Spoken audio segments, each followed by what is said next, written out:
Very good morning to all my dear students. आज हम लोग BCA थर्ड सेम की मैथमेटिक्स एलिमेंट्स ऑफ स्टैटिस्टिक्स पढ़ रहे हैं। उसका हम लोग यूनिट प्रोबेबिलिटी कर रहे हैं। प्रोबेबिलिटी में हम लोगों का कल प्रीवियस क्लास में लेक्चर 3 तक हो गया था। ये हम लोग का लेक्चर 4 है और इसमें हम लोग क्वेश्चन नंबर 6 कर रहे हैं। तो देखिए क्वेश्चन क्या है हमारा, What is the chance of throwing a total of 5 or 11 with 2 dice? अगर हम 2 डाइस को उछालते हैं और उसमें या तो 5 आता है, दोनों डाइस का सम, दोनों डाइस पे जो नंबर्स आ रहे हैं उनका सम या तो 5 है या तो 11 है। तो सबसे पहले हम निकाल लेंगे कि 5 के लिए कितने नंबर ऑफ फेवरेबल केसेस हैं और 11 के लिए कितने नंबर ऑफ फेवरेबल केसेस हैं। तो देखिए favourable cases of getting a total 5 के लिए एक में अगर 4 आ जाए और दूसरे में 1, ऐसे ही दूसरे में 1 आ जाए और पहले में, दूसरे में 4 आ जाए और पहले में 1, इसी तरीके से और कैसे आ सकता है 5, 3 आ जाए और एक डाइस पे आ जाए 2, ऐसे ही अगर 3 2 है तो 2 3 भी होगा। ठीक है, तो ऐसे 4 केसेस हैं। तो इसकी प्रोबेबिलिटी क्या हो जाएगी, अगर दोनों डाइस का सम जो नंबर्स आ रहे हैं उसका सम अगर 5 है तो प्रोबेबिलिटी क्या हो जाएगी, कितने केसेस हैं, फेवरेबल केसेस 4 हैं, तो 4/36। 36 क्या है, टोटल नंबर ऑफ केसेस, 4 क्या है, favourable cases, favourable number of cases भी आप लिख सकते हो। तो 4/36 को सॉल्व करोगे तो 1/9 आ जाएगा। अब हम देखते हैं कि फेवरेबल केसेस कितने बनते हैं अगर दोनों डाइस पे जो नंबर्स आ रहे हैं उनका सम अगर 11 हो। तो देखिए favourable cases of getting a total 11 are, एक डाइस पे आता है 6 और दूसरे पे 5, तो 6 और 5 है तो 5,6 भी होगा और कोई भी नंबर ऐसा नहीं है जिसका सम क्या आ जाए 11। ठीक है, तो ऐसे 2 केसेस हैं। तो फेवरेबल नंबर, तो इसकी प्रोबेबिलिटी हमने निकाली, तो फेवरेबल नंबर ऑफ केसेस कितने बन रहे हैं 2, total number of cases 36, solve करेंगे तो 1/18 आ जाएगा। फिर देखिए क्वेश्चन में पूछा क्या गया था, the probability of getting a total of 5 और 11 आर। तो अब ये दोनों हमने अलग अलग निकाल लिया है, अब इन दोनों का हम सम कर देंगे। तो PA प्लस B, मतलब दोनों के लिए 5 और 11 के लिए, तो PA प्लस PB। प्रोबेबिलिटी किसकी, 5 आने की दोनों डाइस पे और 11 आने की दोनों डाइस पे क्या थी, 1/9 प्लस 1/18। तो इन दोनों को जब सम करेंगे तो हमें मिल जाएगा 1/6। ठीक है, तो ये बहुत ही सिंपल क्वेश्चन है, लेकिन बस यही है कि अगर आपने थोड़ी सी मिस्टेक कर दी तो ये सिंपल सा भी क्वेश्चन गलत होने की संभावना होती है। तो इसको इसी तरीके से अच्छे से समझिए, एक बार देख लेते हैं कि क्लियर है कि नहीं, फिर हम लोग नेक्स्ट क्वेश्चन करेंगे।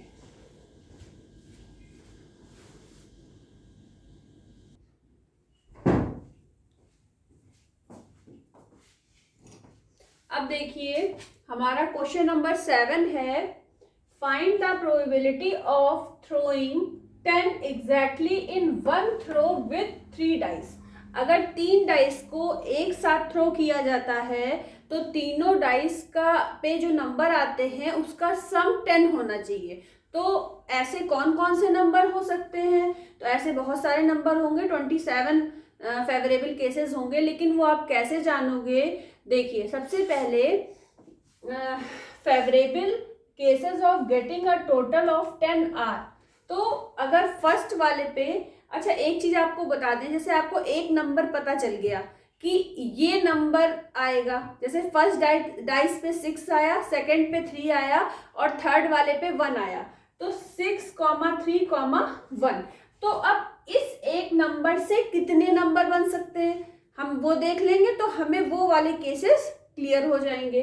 तो 6, 3, 1, 1, 3, 6, 3, 1, 6, 6, 1, 3, 1, 6, 3, 3, 6, 1। अब एक बात ध्यान रखिए कि अगर 3 डिफरेंट नंबर हैं, ये 3 डाइस के लिए हम बता रहे हैं, अगर 3 डिफरेंट नंबर हैं जिनका सम कुछ भी हो सकता है, जैसे इसमें इस क्वेश्चन में 10 के लिए बोला गया, किसी क्वेश्चन में 11 के लिए, किसी क्वेश्चन में 8 के लिए, किसी में अलग अलग दिए जा सकते हैं। ठीक है, तो लेकिन अगर आपके नंबर डिफरेंट है तीनों, तो आपके इन 3 जो ग्रुप है नंबर्स का, जैसे 6 3 1, तो ऐसे कितने पेयर बनेंगे? 6 बनेंगे। इस चीज को आप ध्यान रखना। अगर 3 डिफरेंट नंबर हैं तो आपके 6 पेयर्स बनेंगे। तो अब आप देख लो इन 3 नंबर्स से आपके कितने पेयर्स बने? 6। अच्छा, इसके बाद एक हमने नंबर ले लिया कि अगर हमारा फर्स्ट डाइस पे 2 आता है, सेकंड डाइस पे भी 2 आता है और थर्ड डाइस पे 6 आता है, तो 2, 6। तो अगर हमारे 2 नंबर सेम होंगे और एक नंबर डिफरेंट होगा तो नंबर ऑफ केसेस हमारे 3 बनेंगे। तो नंबर ऑफ केसेस कितने बनेंगे? 3 बनेंगे। आप देख सकते हो 2, 6, 2, 6, 2, 6, 2, 2। इसके अलावा कोई भी पेयर इन नंबर से नहीं बन पाएगा।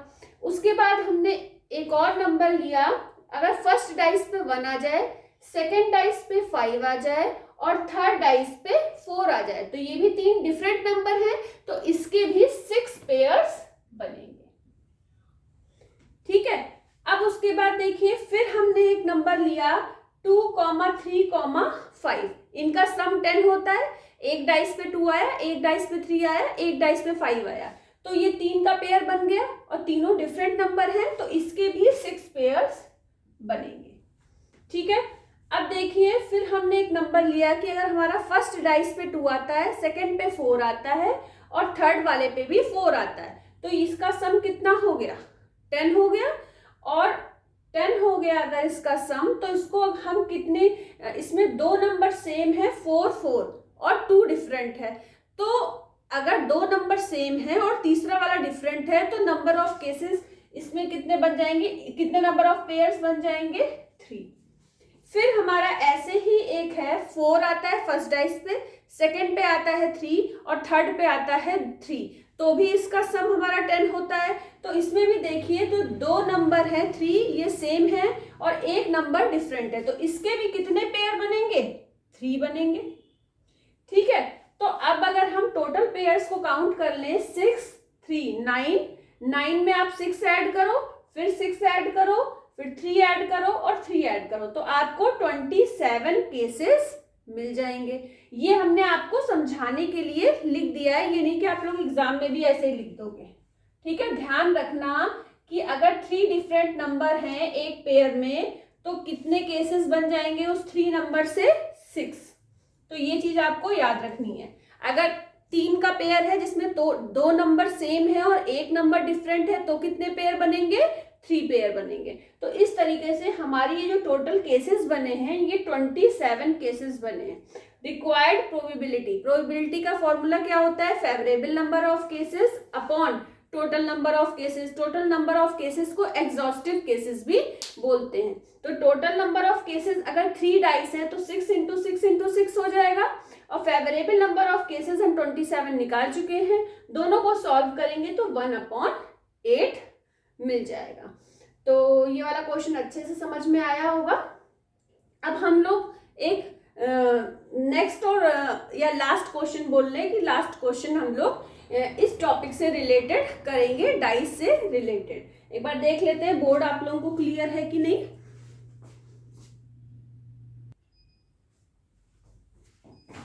अब देखिए ये है हमारा क्वेश्चन नंबर 8। तो क्वेश्चन नंबर 8 में क्या बोला गया है? 2 dice are thrown getting 2 numbers whose sum is divisible by 4 और 5 is considered a success, find the probability of success. तो देखिए सबसे पहले कि अगर ऐसे कौन से नंबर हैं डाइस पे, मतलब उन अगर 2 डाइस जो हैं उछाले जाते हैं और उनका सम दोनों डाइस पे ऐसे नंबर आते हैं जिनका सम 4 और 5 से डिवाइड हो जाए, तो दोनों डाइस का नंबर अगर 4 होगा तो 4 से डिवाइड होगा, 8 भी डिवाइड होगा, 10 डिवाइड हो जाएगा 5 से, 5 डिवाइड हो जाएगा 5 से और 12 डिवाइड हो जाएगा 4 से। तो अब हम देखते हैं प्रोबेबिलिटी 4 के लिए, रिक्वायर्ड प्रोबेबिलिटी 4 के लिए। 4 के लिए कितने केसेस बनेंगे? 1,3, 3,1, 2,2 अपॉन फेवरेबल केसेस कितने हैं? 3 और टोटल नंबर ऑफ केसेस कितने हैं? 6 × 6। तो ये क्या हो जाएगा? 3/36। ऐसे ही 8 के लिए क्या क्या कंडीशन हो सकती है, दोनों डाइस पे कौन से नंबर हो सकते हैं, 6 2 हो सकता है तो 2 6 भी हो सकता है, 4,4 होगा। अगर सेम नंबर है दोनों पे तो वो दो बार नहीं लिखे जाते हैं। 5 3 है तो 3 और 5 भी होगा, ठीक है। तो 1 2 3 4 5/36 आ गया किसके लिए, 8 नंबर के लिए, कि अगर 8 आता है दोनों डाइस पे, दोनों डाइस के नंबर का जो सम है अगर वो 8 आता है तो फेवरेबल नंबर ऑफ केसेस कितने होंगे, 5 होंगे। टोटल नंबर ऑफ केसेस कितने होंगे, 36 होंगे। तो इसके लिए रिक्वायर्ड प्रोबेबिलिटी क्या हो जाएगी, P 8 के लिए 5/36। इसी तरीके से 12 के लिए, तो 12 जब दोनों डाइस पे 6 6 आएगा तो ही जो है उसका सम 12 होता है, तो उसके इससे बड़ा तो नंबर ही नहीं है कोई, ठीक है। तो एक ही कंडीशन बनेगी 6,6 और इसको रिपीट करके नहीं लिखा जाता है, तो 1 कंडीशन है तो 1/36, 1 है favourable cases, 36 total number of cases. फिर 5 के लिए कौन सा हो सकता है, पहले डाइस पे 3 आए दूसरे पे 2 आए, तो 3,2 है तो 2,3 भी होगा।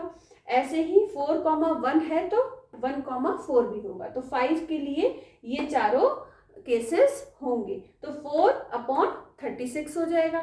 अब देखिए ऐसे ही नंबर लेने थे हमने 4 8 12 5 और 10, इन्हीं के लिए क्यों लिया, क्योंकि यही नंबर हैं जो 4 और 5 दोनों से, मतलब कुछ नंबर 4 से डिवाइड हो रहे हैं, कुछ नंबर 5 से डिवाइड हो रहे हैं, ठीक है। तो अब देखिए P10, अब 10 के लिए कौन कौन से फेवरेबल केसेस होते हैं, या तो 5,5 आ जाए, 6,4 या 4,6 आ जाए। तो ऐसे कितने नंबर ऑफ फेवरेबल केसेस हैं, 3 हैं। 3 टोटल नंबर ऑफ केसेस कितने हैं, 36। अब पूछा गया है find the probability of success in सभी के लिए जो दोनों डाइस को जब उछाला गया है तो उनपे जो उनके जो नंबर का जो सम है वो अगर 4 और 5 से डिविजिबल हो रहे हैं। तो ऐसे कितने बने थे, P4 P8 P12 P5 P10, इन सबको हम ऐड कर देंगे। तो अब देखिए सब में अपॉन में 36 है, एलसीएम 36 हो जाएगा, ऊपर के सारे नंबर आप ऐड कर दोगे तो 16 मिल जाएगा। तो 16/36 जब इसको आप सॉल्व करोगे तो 4/9 आ जाएगा। तो आज हम लोगों का ये वाला प्रोबेबिलिटी में जो डाइस से रिलेटेड क्वेश्चन थे ये फिनिश हो गए हैं, ठीक है। कल हम लोग कोई दूसरा इससे टॉपिक लेंगे प्रोबेबिलिटी से और उसके बाद उस पे क्वेश्चन डिस्कस होंगे। जैसा कि हर क्लास में हम बोलते हैं कि tutorial classes bye Garima Singh को लाइक कर दीजिए, सब्सक्राइब और शेयर कर दीजिए, कमेंट जरूर करा करिए और शेयर भी जरूर करा करिए, ठीक है। और इसी तरीके से मेरे लेक्चर्स पसंद करते रहिए और पढ़ते रहिए।